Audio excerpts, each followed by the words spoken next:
Hello student, topic name सर्वांना माहीतच आहे. आपला टॉपिक आपण स्टार्ट कोणता केलेला आहे. टॉपिकचं नाव आहे मॉर्फोलॉजी ऑफ फ्लॉवरिंग प्लांट. तर मागच्या लेक्चरला आपला मॉर्फोलॉजी ऑफ फ्लॉवरिंग प्लांट यामधला आपला एक जो प्लांट ऑर्गन आहे तो म्हणजे रूट, त्यावर कंप्लीट झालेला आहे. काही रूटवरचे आपण MCQ सुद्धा मागच्या लेक्चरला बघितलेले आहेत. आता टॉपिकमध्ये सुरुवातीला आपण कुठून आलो आणि आता आपल्याला कुठं जायचं आहे हे सर्वांनी लक्षात घ्या. बघा, टॉपिकचं नाव मॉर्फोलॉजी ऑफ फ्लॉवरिंग प्लांट. टॉपिकची स्टार्टिंगच आपण डेफिनेशनपासून केली होती. मॉर्फोलॉजी म्हणजे काय, त्यालाच मी एक अपोजिट डेफिनेशन तुम्हाला लक्षात ठेवायला सांगितली होती. ॲनाटॉमी, एक्सटर्नल स्ट्रक्चर ज्या ब्रांचमध्ये केला जातो त्या ब्रांचला morphology. Internal structure of living organism ज्या ब्रांचमध्ये ह्याचा स्टडी केला जातो त्या ब्रांचला ॲनाटॉमी असं म्हटलं जातं. त्यानंतर अँजिओस्पर्म म्हणजे काय, फ्लॉवरिंग प्लांट म्हणजे काय, आणि त्यामधले आपण 5 ग्रुप बघितले होते. For example hydrophytes, psammophytes, then the lithophytes and halophytes. Then we also see the angiospermic plant body. Angiospermic plant body is divided into 2 types. First part is a underground root system and second part is known as a aerial shoot system. Underground root system is a homogeneous and aerial shoot system is a heterogeneous. मग underground route सिस्टीममधला एक part आपण learn केलेला आहे, त्या पार्टचं नाव आहे route. आणि aerial shoot system जी आहे ती हेटेरोजिनियस आहे आणि अंडरग्राउंड रूट सिस्टीम जी आहे ती होमोजिनियस आहे.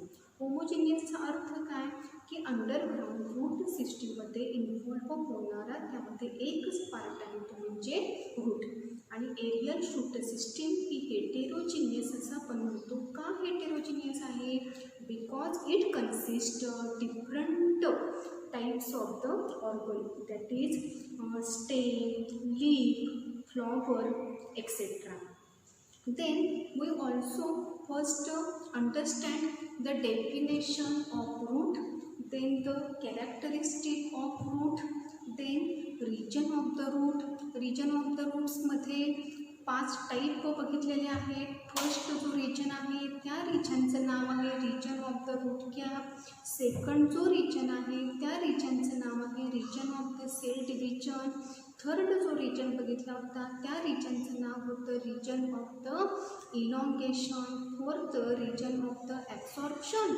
आणि लास्ट जो रिजन आपण बघितला होता त्या रिजनचं नाव आहे रिजन ऑफ द मॅच्युरेशन और region of the differentiation. Then we also study the types of the root. How many types of the root? There are 2 types of the root, that is the taproot and second type is a adventitious roots. Taproots are developed from the radicle and adventitious roots developed from any other part of a plant body. Taproot are present in dicot plant and adventitious roots are present in monocot plant. त्यानंतर जो आपण next जो part बघितला होता तो म्हणजे modification. मॉडिफिकेशनचा अर्थ माहिती आहे, मॉडिफिकेशनची डेफिनेशन माहिती आहे की when root perform additional function instead of their normal or a primary function according to the need of a plant body, then these changes are known as a modification of root. मग ह्या मॉडिफिकेशनमध्ये 2 टाईपचं classification केलं होतं, modification of taproot and modification of the adventitious roots. टॅपरूटच्या मॉडिफिकेशनमध्ये त्यामध्ये आपण study करताना 2 टाईपच्या रूटचा स्टडी केला होता. फर्स्ट जो टाईप त्यामध्ये बघितला होता तो स्टोरेज रूट आणि सेकंड जो टाईप आहे त्या रूटचं नाव आहे निमॅटोफोर रूट्स और ए रेस्पायरेटरी रूट. स्टोरेज रूटमध्ये पुन्हा आपण 3 कॅटेगरी बघितल्या होत्या, फ्युजिफॉर्म रूट, कोनिकल रूट आणि नॅपिफॉर्म रूट. फ्युजिफॉर्म रूटचं एक्झाम्पल रॅडिश, कोनिकल रूटचं एक्झाम्पल कॅरोट, डाउकस कॅरोटा आणि नॅपिफॉर्मचं रूटचं example beta vulgaris, that is the beet. आणि pneumatophore roots it is the characteristic किंवा pneumatophore roots are present in the halophytic plant, that is a mangroves plant. For example rhizophora, avicennia, these are the example of the hallophytic plant in which the nematopore roots are the present. आता हे classification आपण टॅपरूटचं बघितलं होतं. ह्यानंतरचं आपण next त्यामध्ये point काय बघितला होता, मॉडिफिकेशन ऑफ ॲडव्हान्टेशियस रूट. आता ॲडव्हान्टेशियस रूटचं मॉडिफिकेशन बघताना त्यामध्ये आपण 3 क्रायटेरिया बघितले होते. कोणते 3 क्रायटेरिया? पहिला जो क्रायटेरिया होता त्या क्रायटेरियाचं नाव काय होतं, for storage of the food material. म्हणजे जसे टॅपरूट हे स्टोरेजसाठी मॉडिफाईड झालेले आहेत, त्याप्रमाणे ॲडव्हान्टेशियस रूटसुद्धा हे स्टोरेज ऑफ फूड मटेरियलसाठी मॉडिफाईड झालेले आहेत. मग ॲडव्हान्टेशियस रूटचं जे मॉडिफिकेशन फर्स्ट आहे ते स्टोरेज रूट. मग स्टोरेज रूटमध्ये पुन्हा आपण त्यामध्ये 4 टाईप बाळांनो बघितलेले आहेत. पहिला जो टाईप आहे त्याचं नाव आहे simple tuberous root, for example sweet potato. Second आपण त्यामध्ये टाईप बघितला होता fasciculated tuberous roots, asparagus. Third moniliform root आणि फोर्थ त्यामध्ये नोड्युलस रूट हे रूटचे मॉडिफिकेशन बघितले होते. फॉर मेकॅनिकल सपोर्टमध्ये for example prop root, for example stilt root, climbing root, clinging root, plank root and a beyond root. आणि for special फंक्शनमध्ये त्यानंतर आपण 2 टाईपच्या रूटचा स्टडी केला होता. म्हणजे 2 मॉडिफिकेशन आपण त्यामध्ये बघितले होते. For the absorption of the moisture, that is the epiphytic root. आणि सेकंड त्यामध्ये मॉडिफिकेशन बघितलं होतं for the absorption of the nourishment from the host plant body. आणि म्हणजेच त्या रूटचं नाव आपण पॅरासायटिक रूट. ही कन्सेप्ट आपण क्लिअर केलेली आहे. आणि फायनली सगळ्यात शेवटी आपण फंक्शन्स ऑफ रूट बघितले आणि त्यानंतर रिव्हिजन म्हणून काही MCQ मी त्यावर घेतले होते. तर बाळांनो, आजच्या लेक्चरला, आजच्या व्हिडिओला आपण रूटच्या नंतरचा नेक्स्ट जो ऑर्गन आहे त्या नेक्स्ट ऑर्गनला आज आपण स्टार्ट करणार आहोत. पहिल्यांदा त्या ऑर्गनचं सर्वांनी नाव लक्षात घ्या की रूट नंतर नेक्स्ट ऑर्गन आपण कोणता बघणार आहोत.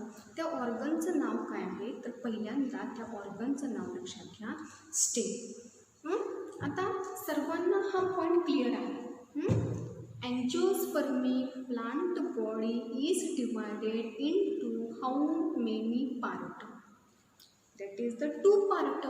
First part is known as a underground root system which grow below the soil, and second part is known as a aerial shoot system that grow above the soil. आता आपल्याला root system underground root system बघायची आहे का? नाही, तर आपल्याला aerial shoot system बघायची आहे. आता एरियल शूट सिस्टीम जी आहे त्यामध्ये मी फर्स्टच त्यामध्ये पॉईंट सांगितला होता की जी एरियल शूट सिस्टीम आहे ती ग्रो होताना कुठे ग्रो होणार, अबाउट द सॉईल लेवल. आणखी त्यामध्ये सेकंड वर्ड इम्पॉर्टंट कोणता आहे की एरियल जी शूट सिस्टीम आहे त्या एरियल शूट सिस्टीमला हेटेरोजिनियस असं म्हटलं जातं. Why it is known as a heterogeneous? Because aerial shoot system bear branches, stem, leaves, flower, fruits, etc. So aerial shoot system is known as a heterogeneous shoot system. तर shoot सिस्टीममध्ये पहिला आपल्याला organ बघायचा आहे stem. आता जसं आपण रूटची definition सांगतो की रूट म्हणजे काय की root it is a descending organ which develop from the radical of an embryo during the seed germination. आता त्याचप्रमाणे आपल्याला स्टेमची डेफिनेशन करायची आहे. मग स्टेमची डेफिनेशन काय करता येईल? रूट हा जसा डिसेंडिंग ऑर्गन आहे त्याचप्रमाणे हा स्टेम हा अपोजिट आहे, रूटला अपोजिट आहे.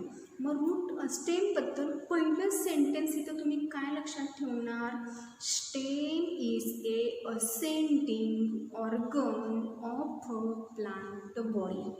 फर्स्ट सेंटेन्स सर्वांना लक्षात आलेलं आहे का? बघा, मी पहिलं सेंटेन्स स्टेम बाबतीत काय सांगितलेलं आहे की stem it is the ascending organ or ascending axis of a plant body. आता second part, it grow about the soil level, म्हणजे it grows toward the source of सनलाईटच्या दिशेने वाढलं जातं. ओके. आता थर्ड पॉईंट, जशी आपण काय म्हणतो की रूटची जी डेव्हलपमेंट आहे ती सीडमधल्या रॅडिकल ह्या पार्टपासून होते, त्याचप्रमाणे स्टेम डेव्हलप फ्रॉम, आता स्टेमची डेव्हलपमेंट कोणत्या पार्टपासून होते? Stem develop from plumule. स्टेमची डेव्हलपमेंट कशापासून होणार? Stem develop from plumule. आणि प्लिम्यूल हा पण पार्ट कशाचा आहे? एम्ब्रिओ. आणि एम्ब्रिओ हा पण पार्ट कशाचा आहे? सीडचा आहे. बघा, मग आता ह्यावरून आपल्याला डेफिनेशन कशी तयार करता येईल की डिफाईन स्टेम. डेफिनेशन सांगताना काय सांगा, stem is a ascending organ of plant body which develop from plumule, which develop from plumule of the seed and which grows toward the source of sunlight. This ascending axis is known as a plumule. is known as a stem. पुन्हा एकदा definition लक्षात घ्या की stem म्हणजे काय, कशाला stem म्हणायचं? Stem is ascending organ of a plant body which grows toward the source of sunlight and develop from plumule of an embryo. It is known as a stem. आता बाळांनो, आता आपल्याला जसं आपण रूटमध्ये काही फीचर्स बघितल्या होत्या, काही कॅरेक्टरिस्टिक बघितल्या होत्या, त्याचप्रमाणे आपल्याला स्टेमच्या काही प्रॉपर्टीज बघायच्या आहेत किंवा कॅरेक्टरिस्टिक बघायच्या आहेत. आता सगळ्यात महत्त्वाची पहिली कॅरेक्टरिस्टिक आपल्याला डेफिनेशनवरून लक्षात आलेली आहे. कोणती कॅरेक्टरिस्टिक आहे? तर stem is ascending organ of plant body. पहिला पॉईंट ह्यामध्ये काय लक्षात ठेवणार? Stem is ascending organ of plant body. आता ह्यामध्ये नेक्स्ट पॉईंट काय लक्षात ठेवणार बघा की स्टेमवर, इथं मी स्टेमची फिगर काढलेली आहे. स्टेमच्या फिगरमध्ये सुरुवात जो सेंट्रल ॲक्सिस आहे तो जो पार्ट आहे त्याला काय म्हणायचं? स्टेम. या स्टेमवर काय प्रेझेंट आहे? लीफ दाखवलेला आहे. त्यानंतर लीफच्या पॉईंटला अराईज झालेला आहे तो पॉईंट म्हणजे नोड. दोन नोडमधला जो रिजन आहे त्याचं नाव आहे इंटर नोड. त्यानंतर स्टेमच्या वरती जी बड प्रेझेंट आहे त्या बडचं नाव आहे अपायकल बड. त्या अपायकल बडला तुम्ही टर्मिनल बड असं नाव दिलं तरी चालेल. आणि जी ॲक्सिलमध्ये बड डेव्हलप होते अशा बडला काय नाव दिलेलं आहे सांगा? ॲक्सिलरी बड. म्हणजे तुम्हाला जर ह्यावर तुम्हाला जर शॉर्ट नोट विचारली describe the structure of the stem, तर सगळ्यात महत्त्वाचं म्हणजे काय की तिथं पहिल्यांदा तुम्हाला डायग्रॅम इसेन्शियल आहे. मग डायग्रॅममध्ये तुमच्या लेबल्स कोणते आले पाहिजे? दोन लेबल तर अतिशय इसेन्शियल आहे. कोणती दोन लेबल्स? फर्स्ट जे आहे ते नोड, सेकंड जे लेबल असणार आहे ते इंटर नोड. पण नोड आणि इंटर नोडचं लोकेशन कुठं दाखवणार? तर त्या स्टेममध्ये दाखवणार. आणखी ह्या स्टेमवर प्रेझेंट काय दाखवणार? लीफ प्रेझेंट असणार. त्यानंतर तुम्ही फ्लॉवरसुद्धा दाखवू शकता आणि त्यामध्ये दोन बडची नावं द्यायला विसरायची नाही. अपेक्सला जे बड प्रेझेंट आहे अशा बडचं नाव द्यायचं अपायकल बड आणि जी ॲक्झिलमध्ये बड प्रेझेंट आहे अशा बडला नाव द्यायचं ॲक्झिलरी बड. ओके. मग ह्यामध्ये काय लक्षात ठेवा सांगा? Stem consist, first part is a node, region between two node is known as a internode. त्यानंतर लेबल थर्ड काय असणार आहे? लीफ. यांच्या अँगलमध्ये जी बड प्रेझेंट असते त्या बडचं नाव काय देणार? ॲक्झिलरी बर्ड आणि अपेक्सला जी बर्ड प्रेझेंट आहे त्या बर्डचं नाव येणार अपायकल बर्ड किंवा त्याला पॅरलली टर्मिनल बर्ड असंही म्हटलं जातं. What is stem? Stem is the ascending organ of a plant body which develop from plumule and which grow toward the source of sunlight. Properties किंवा कॅरेक्टरिस्टिकमध्ये first characteristic काय असणार आहे? Stem. It is ए, आधी तो organ कोणत्या सिस्टीमचा आहे? Route सिस्टीमचा आहे का? नाही. Stem it is the part of aerial shoot system. Second, stem is a ascending organ of a plant body. Third point, stem bear काय काय bear करणार? leaves bear करणार, flowers bear करणार आणि fruits bear करणार. leaves bear, stem bear leaves, flower, fruits etcetera. त्यानंतर third point त्यामध्ये काय सांगणार की स्टेमची डेव्हलपमेंट कशापासून होते? अराइजमेंट कशापासून होते? Stem develop from plumule. Okay. त्यानंतर आता आपल्याला फोर्थ पॉईंट द्यायचा आहे. फोर्थ पॉईंटमध्ये सगळ्यात महत्त्वाचा की स्टेमवर काय प्रेझेंट असतात?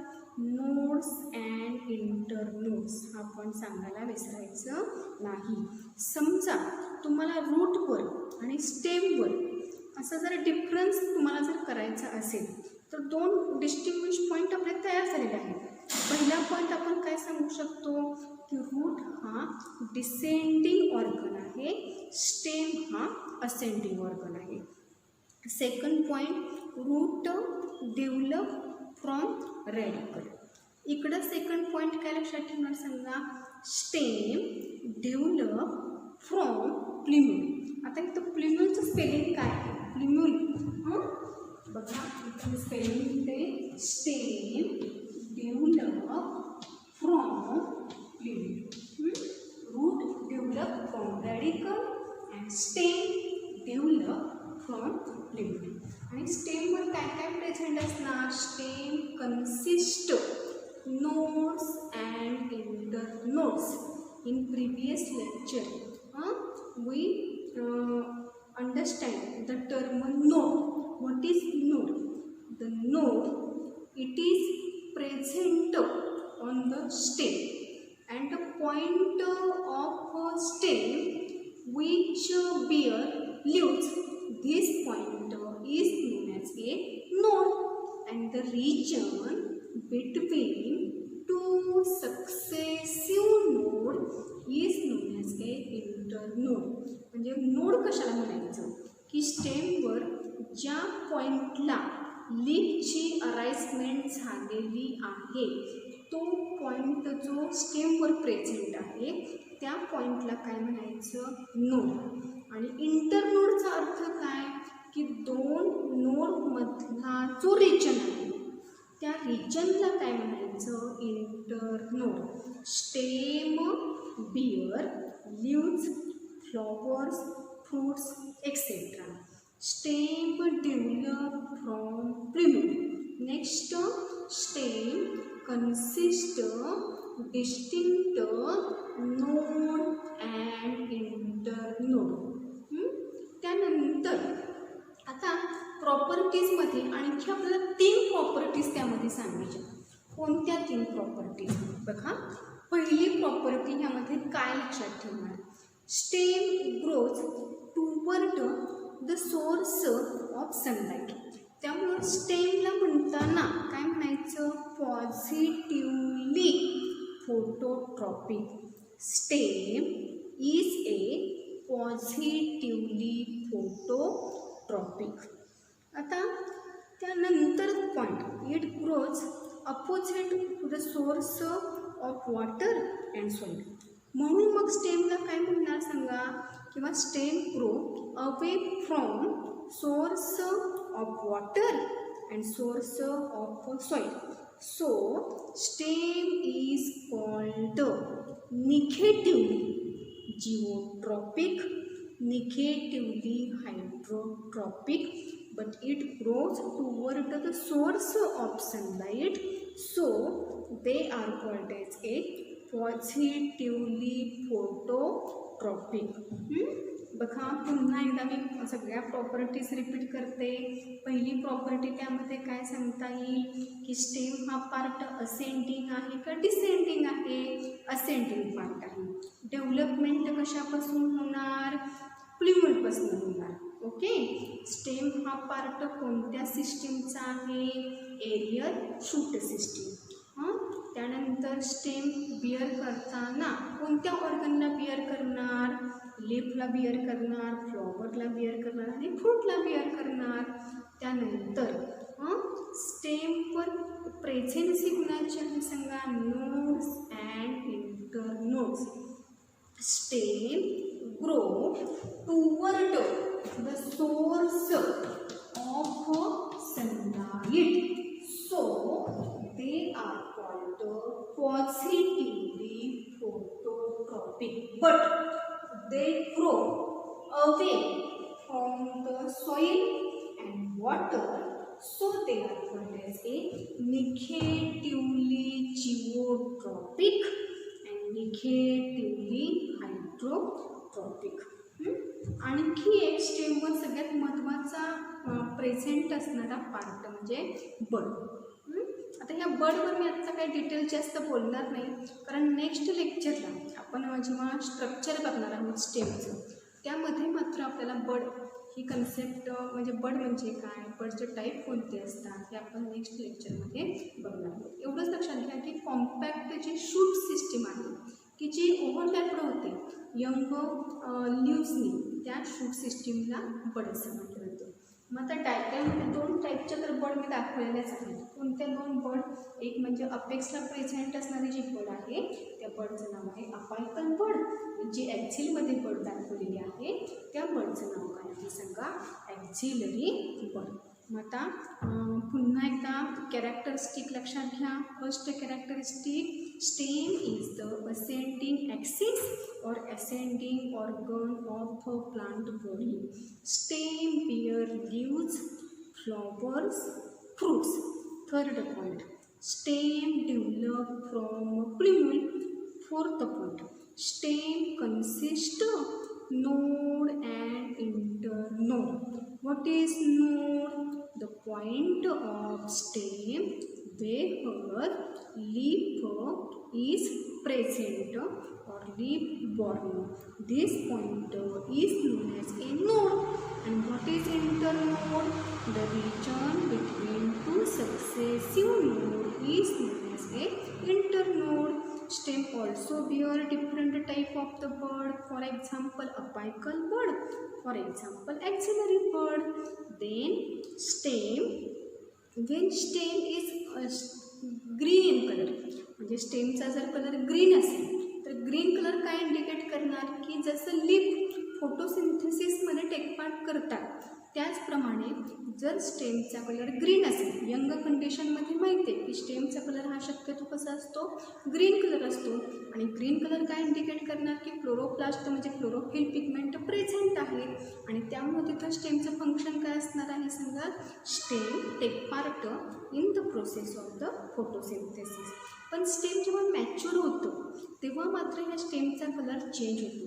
म्हणजे ग्रीनचा जो कलर आहे तो येलो असा होतो, किंवा स्टेमचं जे स्ट्रक्चर आहे ते म्हणजे ग्रीन कलरचं असेल स्टेम त्याला हर्बॅशियस असं म्हटलं जातं. आणि जेव्हा स्टेम पूर्णपणे मॅच्युअर होतं तेव्हा मात्र त्या स्टेमला उडी स्टेम असं म्हटलं जातं. उडी म्हणजे लाकडासारखं. त्यामुळं स्टेमवर लक्षात घ्या नोड्स, इंटरनोड्स आणि बर्ड्स प्रेझेंट असतात. स्टेमचे डेव्हलपमेंट कशापासून होते? प्ल्युमलपासून. वाढताना कोणत्या दिशेने वाढतात? सनलाईटच्या. म्हणून त्यांना काय म्हणायचं? Positively phototropic. But they grow away from the source of soil and water, so they are called as a negatively geotropic, negatively हायड्रोट्रॉपिक.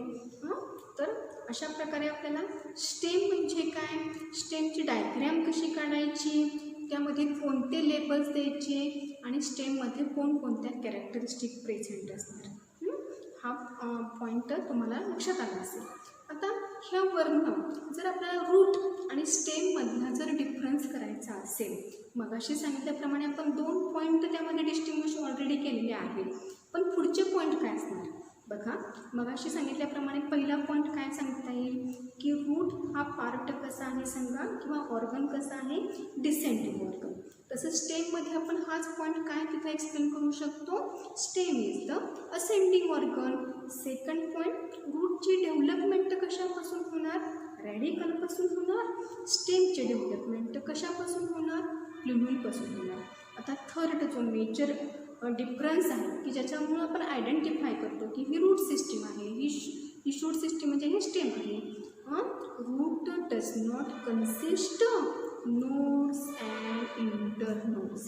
स्टेमवर मात्र काय म्हणणार सांगा, स्टेमच्या बाबतीमध्ये मात्र आपण सेंटेन्स अपोजिट आपण सांगणार. काय सांगणार सांगा, stem consist node and internode.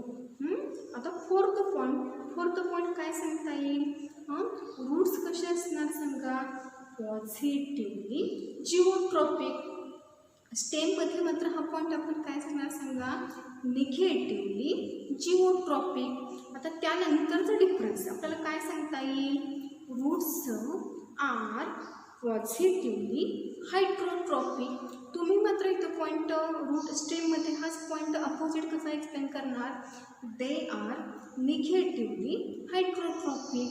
आणि त्यानंतरचा point, root are negatively phototropic. पण स्टेमच्या बाबतीमध्ये मात्र सेंटेन्स काय सांगणार, stem is a positively phototropic because they grow toward the source of sunlight. आणि मग प्रायमरी फंक्शन, लास्ट पॉईंट फार तर त्यामध्ये आपण फंक्शन देऊ शकतो. रूटचे फंक्शन काय असणार, प्रायमरी फंक्शन सांगूया, ॲब्सॉर्प्शन, फिक्सेशन. या व्यतिरिक्त पण बाकीचे भरपूर फंक्शन आहेत जी आपल्याला आपण त्याचा स्टडी केलेला आहे.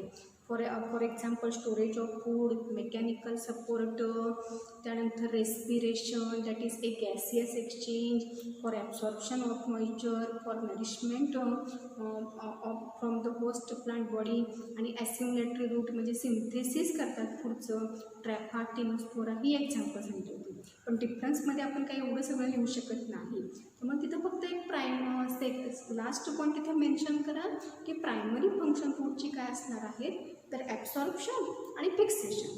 आणि स्टेममध्ये मात्र तुम्ही तिथं फंक्शन्स काय सांगणार, तर त्यामध्ये फंक्शन सांगताना सपोर्ट हे एक फंक्शन सांगा, कंडक्शन हे फंक्शन सांगा, बिअरिंग न्यूजेस फ्रॉम द फ्रूट हेही फंक्शन त्यामध्ये सांगता येईल. त्याप्रमाणे तुम्ही नोटबुकमध्ये रूट आणि स्टेमवर असा डिफरन्स तयार करा. हे मी कम्पॅरेटिव्हली स्टडी केला की आपला अभ्यास चांगला तयार होतो. तर अशा प्रकारे आपण आजच्या लेक्चरला शूट सिस्टीम म्हणजे काय, शूट सिस्टीममध्ये इन्व्हॉल्व होणारा पार्ट की त्या पार्टचं नाव आहे स्टेम. त्यानंतर स्टेमची डेव्हलपमेंट कोणत्या पार्टपासून होते, प्लुमेल, स्टेमच्या कॅरेक्टरिस्टिक, असेंडिंग ऑर्गन, त्यानंतर consistent node, internodes, bear, branches, leaves, flowers, fruits, positively phototropic, negatively geotropic, negatively hydrotropic, then green in color, capable in take part the process of the photosynthesis, and stem also consists of nodes, internodes and buds. आणि primary त्याचे functions support आणि सेकंडचे function असणार आहे ते conduction. तर next लेक्चरला आपण स्टेमचं structure किंवा स्टेमचे part बनवणार आहोत. Okay, I hope you understand this lecture. Thank you very much.